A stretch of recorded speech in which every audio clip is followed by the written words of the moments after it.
Que se acrescente, então, um tempo de líder novo, senhor presidente, para eu poder ter mais tempo para falar, porque o ministro não quer responder se falou ou não com o Marco Rubio, nem sim ou não, ministro. Espero que o presidente me passe a palavra. Não, ele vai lhe passar depois, mas o senhor não respondeu mais um compromisso assumido que o senhor não cumpriu. Entende como fica para nós? O senhor assumiu um compromisso. Não, o senhor não cumpriu, porque o senhor disse que responderia e depois é tréplica. Tá correndo, eu sei que tá correndo o tempo, deixa correr o tempo. Eu tenho meu tempo e mais o do líder do novo. Tá ótimo. Tá ótimo. Vou usar o meu tempo todo, inclusive, para informar o senhor ministro, porque nome de corrupto ele conhece, Nadine Heredia. Mas o nome dos 5 venezuelanos ele disse que não tem. Tá aqui, ministro. Magadi Meda, Pedro Luchurto, Cláudia Macero, Humberto Villalobos e Omar Gonçalves. E houve sim um sexto, Fernando Martínez Motola, doente que depois faleceu.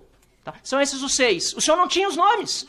Eu disse, se tiver uma tartaruga sob sua custódia, foge.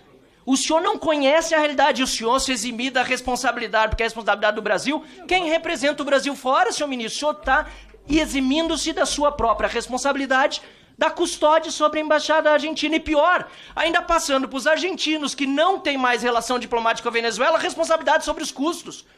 Eu só estou sabendo antes dessa história toda, que eu acabei sabendo no detalhe depois do absurdo asilo concedido a uma corrupta como a Nadine Heredia, porque aí me contataram com mais detalhes, eu teria oferecido dinheiro do meu bolso, se fosse possível mandar, porque nem isso está sendo direito lá na Venezuela, e Vossa Excelência está querendo imputar os custos da Argentina para cuidar dos direitos humanos dos brasileiros que lá estão. E vou ler mais aqui, vou falar então exclusivamente da parte da energia elétrica. Em 21 de abril de 2025, foi quando eu recebi essa mensagem, a sede está sem eletricidade há 150 dias, quando cortaram o serviço. É verdade o que o senhor disse, a embaixada dependeu de gerador elétrico de emergência, até que ele se fundiu. Instalou-se um novo que apresentou falhas e não se permitiu que um técnico ingressasse para repará-lo. Então o senhor está contando no mínimo meias verdades aqui, quando não querendo enganar a comissão, como o senhor fez com o presidente da Comissão de Relações Exteriores. Eu não tenho nada com seu compromisso com o presidente Lula na véspera de uma viagem.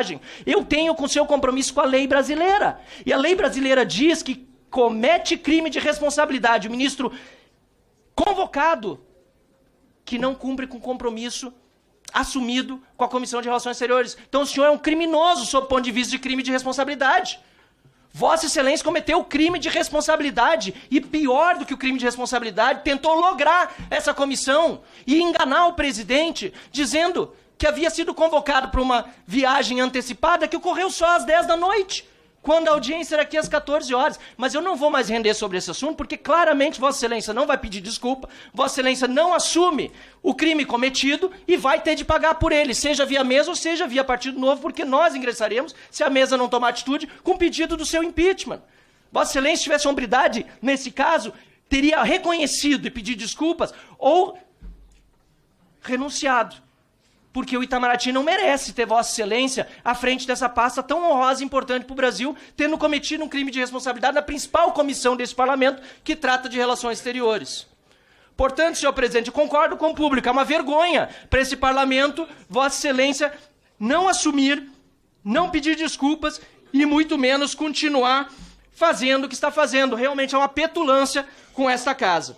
Portanto, senhor presidente, eu quero aqui concluir a minha fala sobre essa questão da Nadine Heredia, senhor ministro, porque nós precisamos saber o seguinte, há várias versões, o ministro Ricardo Lewandowski também está convocado por mim para vir aqui, disse que a questão foi de saúde, Vossa Excelência nem passou, se passou foi realmente, como se diz, en passant sobre esse caso. O fato é que eu quero saber se ela está realmente aqui cumprindo algum tipo de rotina de exames médicos. Em que hospital ela está? Onde ela está? Aliás, os peruanos querem saber, e me perguntaram várias vezes, se ela está sendo mantida com dinheiro do pagador de impostos brasileiros. Tem algum tipo de auxílio? E o que vai acontecer se o CONARE não reconhecer o refúgio? Tem mais, senhor ministro. O senhor está dizendo, de uma forma muito vaga, que qualquer um que pedir asilo político no Brasil pode entrar e vai receber sua acolhida. Então, por que Vossa Excelência, por meio do Ministério de Relações Exteriores, está ajudando a promover perseguição política a brasileiros que estão fora do país, inclusive o nosso colega deputado federal Eduardo Bolsonaro, que lá está autoexilado, e o Ministério das Relações Exteriores está contribuindo com o STF, pelo que saiu na imprensa ontem, para buscar perseguir não só ele, como outros brasileiros que estão censurados em nosso território e até em território norte-americano. Que 2 pesos e 2 medidas são isso? Ou para Vossa Excelência só interessa proteger corrupto e bandido, parceiro no crime internacional cometido pelo PT do Lula já durante governos passados com a Odebrecht, e não interessa defender direitos humanos. Porque é esse o recado claro que Vossa Excelência está dando aqui para o povo brasileiro ao se esquivar das respostas e ao não trazer clareza sobre o que vai acontecer no caso da Nadine. Por exemplo, quanto tempo vai levar para essa análise do CONARE? E repito, o que vai acontecer se o CONARE decidir que ela não é refugiada? Eu quero saber também se o irmão da Nadine Heredia, por acaso, está no Brasil, que também está condenado pelos crimes. Há rumores por aí. Vossa Excelência tem conhecimento disso? Quero adentrar também em um outro assunto, e Vossa Excelência trouxe tantos aqui, e que tem relação com a sua pasta. Recentemente, Ricardo Pitta, que é assessor sênior para hemisfério ocidental do governo americano, esteve no Brasil, e eu gostaria de saber se dele o senhor ouviu, ou o Itamaraty ouviu, alguma preocupação sobre as perseguições políticas que estão acontecendo no Brasil. Também quero saber se é verdadeira a informação que foi veiculada pela imprensa, pelo presidente da Comissão de Segurança Pública, deputado Paulo Bilinski, que o senhor Ricardo Pitta veio aqui não para consultar o governo brasileiro se o PCC e outras organizações criminosas são terroristas. Ele veio aqui, segundo disse Paulo Bilinski, que esteve com esse assessor sênior do governo americano, segundo o deputado Paulo Bilinski, ele veio ao Brasil para informar o Itamaraty, o Ministério da Justiça, que, de acordo com a lei americana, estes grupos criminosos brasileiros são considerados organizações terroristas. Porque o que saiu na imprensa, provavelmente por obra do governo e suas assessorias de comunicação, é que o governo disse para o senhor Ricardo Pitta que essas organizações não são consideradas terroristas de acordo com a lei brasileira. Era isso. Não, não foi isso que ele veio fazer no Brasil. Ele não veio perguntar, segundo Paulo Bilinski, ele veio informar. Eu quero saber se Vossa Excelência tem conhecimento dessa afirmação também e que não fuja das respostas que foram dadas, como Vossa Excelência tem fugido sistematicamente na Comissão de Relações Exteriores do Senado, que desde o início do ano tenta trazê-lo, aqui da Câmara, e mesmo convocado o senhor não compareceu. O senhor só está aqui por causa de todo esse rolo que aconteceu recentemente, porque a repercussão foi tão negativa também para Vossa Excelência e para o governo que Vossa Excelência teve de se obrigar a vir. Mas o que Vossa Excelência fez com o nosso presidente da Comissão de Relações Exteriores não se faz com o cachorro sarnento, senhor embaixador.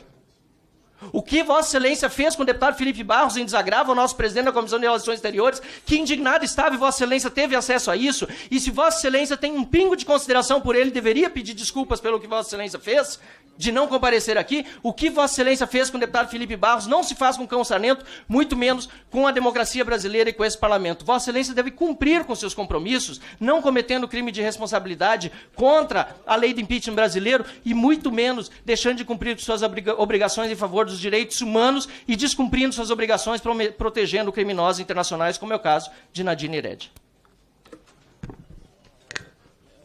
O ministro Mauro Vieira com a palavra por 3 minutos. Para a sua tréplica. Pois não, muito obrigado. Eu queria esclarecer ao deputado Marcel que foram tantas as perguntas com relação, primeiro, ao secretário de Estado norte-americano. Eu conheço de longa data, eu fui embaixador do Brasil em Washington por 5 anos, de 2010 a 2015, quando ele era senador, e tive uma série de encontros com ele em seu gabinete, em outras ocasiões, tivemos muitos contatos por telefone para tratar de assuntos de interesse dos dois países. Então, logo foi anunciado o nome dele, eu escrevi uma carta, me colocando à disposição para tratar, para com ele me encontrar sempre que fosse necessário e tratarmos dos temas de interesse do Brasil. Relembrei o contato que tivemos no período em que eu fui embaixador do Brasil em Washington e me coloquei à disposição e mandei essa carta que foi recebida pelo gabinete dele. Eu não tive, depois disso, contato com ele, porque ele não me respondeu a carta ou não me chamou, mas eu disse que estava à disposição e me coloquei à disposição. Mas nem isso não quer dizer que não haja diálogo entre o Brasil e os Estados Unidos. Muito pelo contrário, nós sempre mantivemos muitos contatos. Eu falei por telefone 2 vezes, pelo menos, com o representante comercial da Casa Branca, o USTR, que tenho certeza que Vossa Excelência conhece a estrutura do governo e como funciona, que é uma espécie de ministro do exterior ministro do Comércio para o comércio exterior. Ele que trata das questões comerciais junto aos organismos internacionais, como a Organização Mundial do Comércio e outros. Com ele eu falei de forma muito amistosa e tivemos longas conversas no período logo seguinte ao anúncio das tarifas específicas e das tarifas genéricas para todos os países. Da mesma forma que o vice-presidente Geraldo Alckmin, na condição de ministro da Indústria e Comércio, falou também com o secretário de Comércio americano, que é o ministro do Comércio Interior, vamos chamar assim. Eu tive amplo debate com o USTR, como eu mencionei.